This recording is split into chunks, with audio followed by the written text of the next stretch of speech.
लता पटेल हैं, छत्तीसगढ़ से। 18वें अध्याय का 9वां श्लोक। हे अर्जुन, जो शास्त्र विहित कर्म करना कर्तव्य है, इसी भाव से आसक्ति और फल का त्याग करके किया जाता है, वही सात्विक त्याग माना गया है।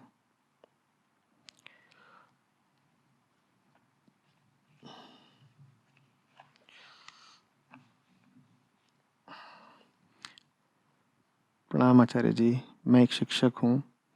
मुझे विद्यालय शासन द्वारा बनाए नियम ठीक नहीं लगते, पर अनुगमन न करूँ तो सत्य की राह पर चलना मुश्किल पड़ता है।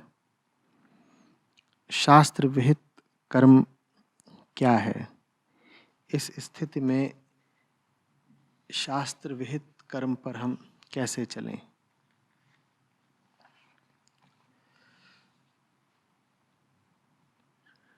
शास्त्र विहित कर्म है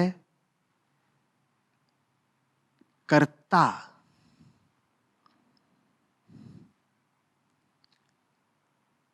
की इच्छाओं की उपेक्षा करके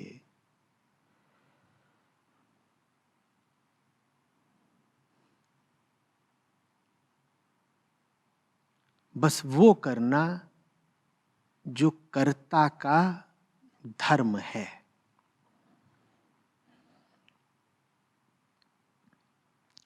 इच्छा और धर्म का अंतर समझेंगे।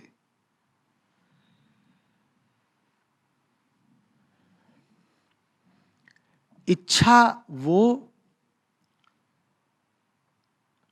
जो आपको तत्काल सुख का प्रलोभन देती है।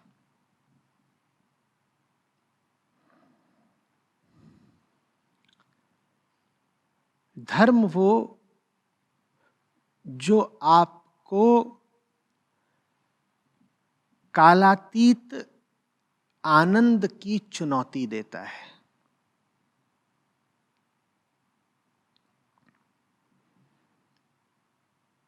कह सकते हैं कि सस्ते सुख का संबंध होता है इच्छा से और ऊंचे सुख का संबंध होता है धर्म से।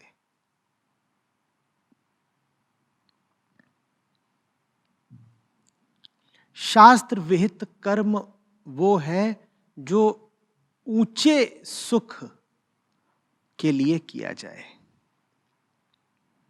जब ऊंचे सुख के लिए कुछ करोगे तो उसमें त्याग तो निहित होगा ही। किसका त्याग? इच्छा का त्याग। उसी ऊंचे सुख या ऊंचे आनंद का दूसरा नाम कृष्ण भी है। तो जब कृष्ण कहते हैं अर्जुन से कि सब कर्म मुझे समर्पित कर दे या सब कर्म फल मुझे समर्पित कर दे या सब कर्म मेरे लिए कर, तो उसका अर्थ यही है कि सब कर्म ऊंचे आनंद के लिए कर। एक ऐसा आनंद जिसमें भले आपके प्राण जा रहे हों,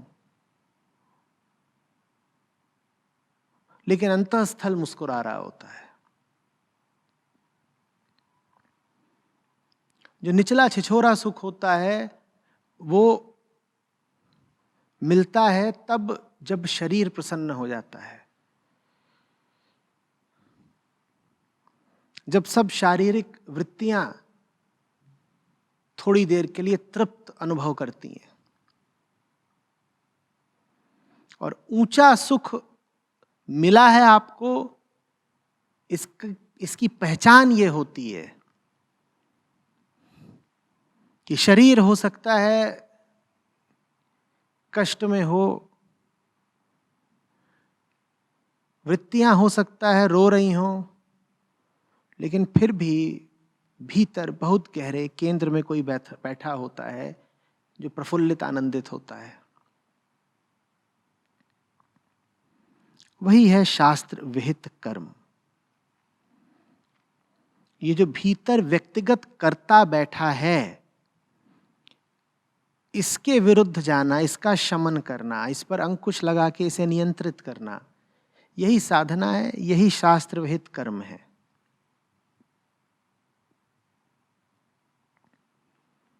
समझ में आ रही है बात? तो जब निष्काम कर्म कहा जाता है, उसका संबंध कर्म से बहुत कम और कर्ता से ज्यादा है। कौन है कर्ता? किसने अधिकार कर रखा है कर्ता पर? इच्छाओं ने या धर्म ने? छिछोरे सुख की अभिलाषा ने या गहरे आनंद की चुनौती ने? कर्ता की स्थिति, कर्ता की पहचान के अनुसार कर्म निर्धारित हो ही जाता है।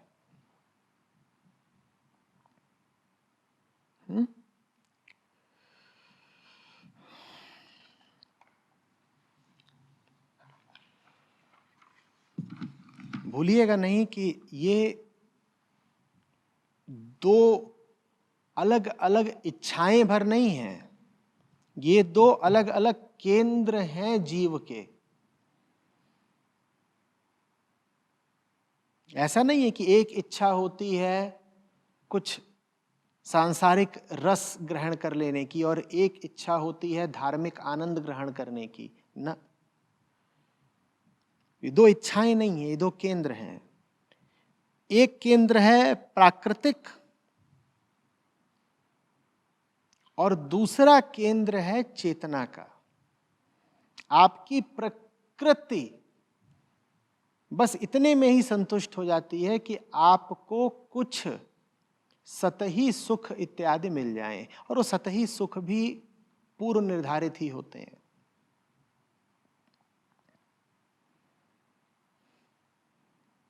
मोह लग जाए, आसक्ति लग जाए, कहीं आकर्षण बंध जाए, प्रकृति का पुराना कारोबार चलता रहे, इसी का नाम सतही सुख है। ये एक केंद्र है, इसको हमने कहा ये प्रकृति का केंद्र। और जो दूसरा केंद्र होता है वो चेतना का केंद्र होता है। चेतना के सुख अलग और बहुत ऊंचे होते हैं, प्रकृति के सुख अलग और बिल्कुल नीचे होते हैं। ये मैं ऊंचा नीचा क्यों बोल रहा हूं? ऊंचा नीचा आपके संदर्भ में बोल रहा हूं। नीचा इसलिए कह रहा हूं प्रकृति के सुखों को, क्योंकि वो आपको मिल भी जाते हैं तो आपका मन तो उनसे भरता नहीं, आपका काम तो उनसे चलता नहीं, इसलिए नीचे सुख है वो। और चेतना के सुख ऊंचे इसलिए हैं क्योंकि आप चेतना ही हैं। वो सुख जब आपको मिलते हैं तब जाके दिल भरता है आपका।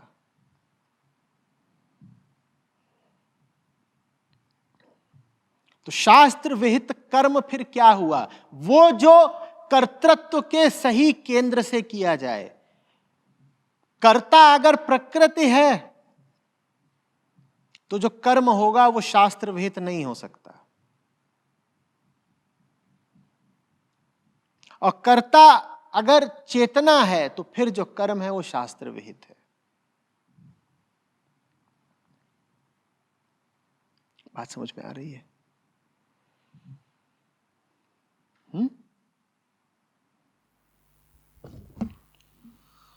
सर जी, आपने कहा कि इन इच्छाओं को नियंत्रण में करना चाहिए, तो क्या कभी उनका दमन भी करना चाहिए? बिल्कुल।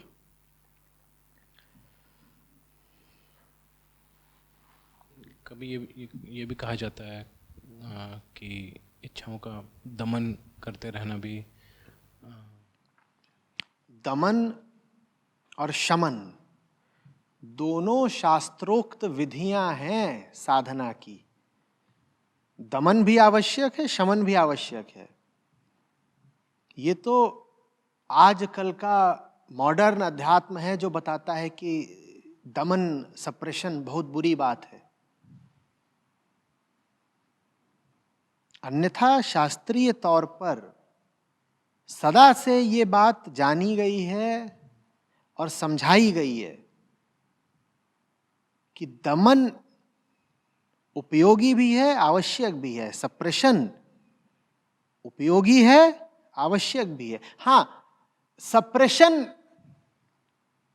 एक सीमा तक ही काम करता है। उसके बाद अगर तुम उसको आजमाओगे तो वो बात पागलपन की हो जाएगी, अनुपयोगी हो जाएगी, हानिप्रद हो जाएगी। लेकिन इसका अर्थ ये नहीं है कि दमन करना ही नहीं चाहिए, बिल्कुल करना चाहिए, क्यों नहीं करना चाहिए। पर भूलना नहीं चाहिए कि ज्ञान दमन से ऊंचा होता है। प्रवृत्ति का दमन करो, उससे ऊंची बात होती है कि प्रवृत्ति को सत्य में लीन कर दो। बच्चे को डांट कर चुप करा दो, इससे कहीं अच्छा होता है कि बच्चे को किसी सुंदर खेल में मग्न कर दो, फिर दमन की जरूरत नहीं पड़ेगी। लेकिन इसका यह अर्थ नहीं है कि दमन का कोई उपयोग ही नहीं।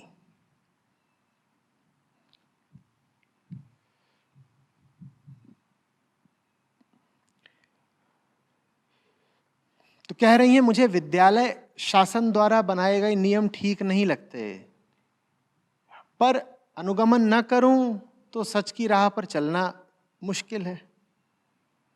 क्या है शास्त्र विहित कर्म? इस स्थिति में शास्त्र विहित कर्म पर कैसे चलें?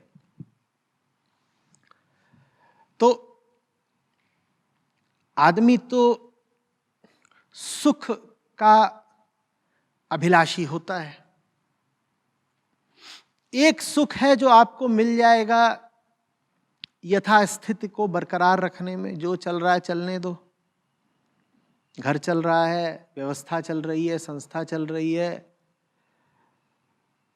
तनख्वाह आ रही है, उसमें एक सुख है। ये सुख हमेशा एक आकर्षण होता है, इसमें हमेशा एक प्रमाद होता है। प्रमाद समझ रहे हो? नशे से भरा हुआ आलस और बेहोशी, प्रमाद। नशे से भरा हुआ आलस और बेहोशी, जिसमें व्यक्ति कहता है जो चल रहा है चलने दो भाई, जो हो रहा है होने दो भाई।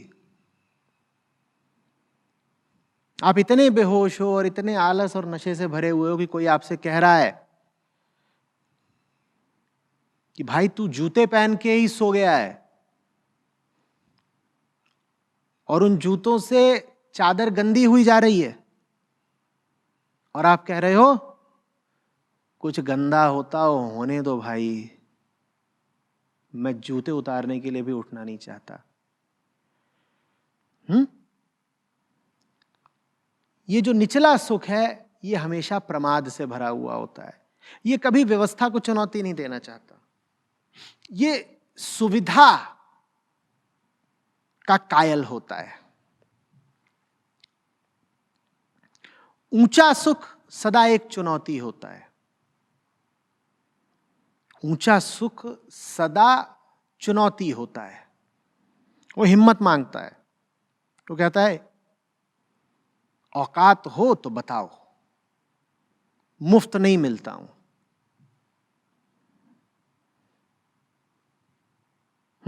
निचला सुख, उसमें बहुत खर्चा पानी नहीं करना होता, वो मुफ्त मिल जाता है, स्टेटस को में ही मिल जाता है। कई बार जो चल रहा है चलने दो, यथास्थिति ठीक।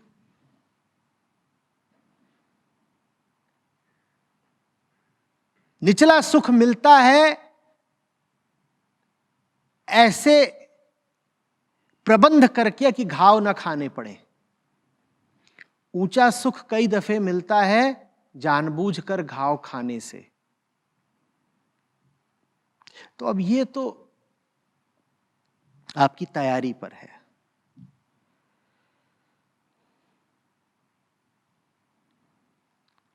तैयार हो अगर घाव खाने के लिए तो चुनौती स्वीकार कर लें। तैयारी ना हो तो जो चल रहा है चलने दें।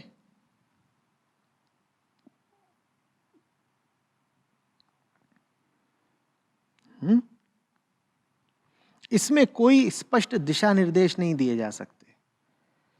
बस बताया जा सकता है कि दो राहें हैं, दो विकल्प हैं, इस पर चलोगे तो क्या मिलेगा, उस पर चलोगे तो क्या मिलेगा, और इस पर चलोगे तो क्या कीमत देनी है और उस पर चलोगे तो क्या कीमत देनी है।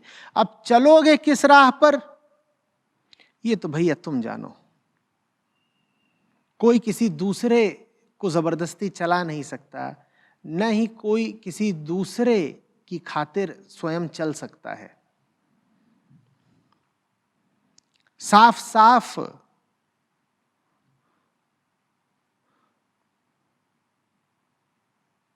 रोशनी गिराई जा सकती है, पथ प्रदर्शन किया जा सकता है।